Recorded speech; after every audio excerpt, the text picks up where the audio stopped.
In today's video, I'm going to teach you how to flatten a position using TradingView DOM.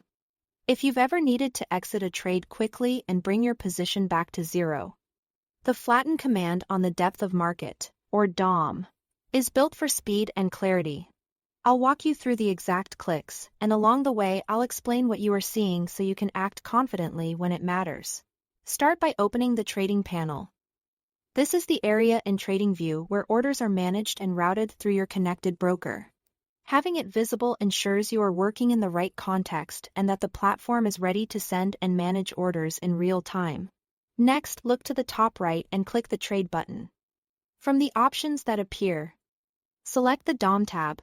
The DOM presents a live price ladder, showing bids and asks stacked around the current price. It's a compact, execution-focused view that lets you interact directly with the market. If you are new to the ladder, think of it as a snapshot of supply and demand at each price level. Updating tick by tick. With the DOM open, move your eyes to the bottom of the price ladder. You'll see a red or gray button labeled Flatten. This button displays your current net position on the instrument you are viewing. For example, Flatten 500.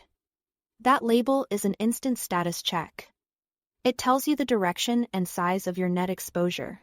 A negative number indicates you are net short. A positive number means you are net long. Take a second to confirm the symbol you are on and the size shown there, so you know exactly what you are about to flatten.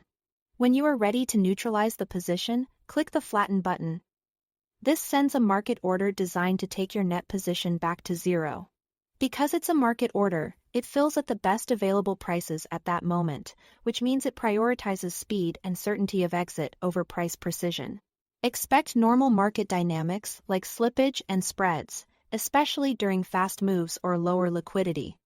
The power of Flatten is that it removes the need to manually calculate and submit an offsetting order. It handles that instantly so you can focus on risk.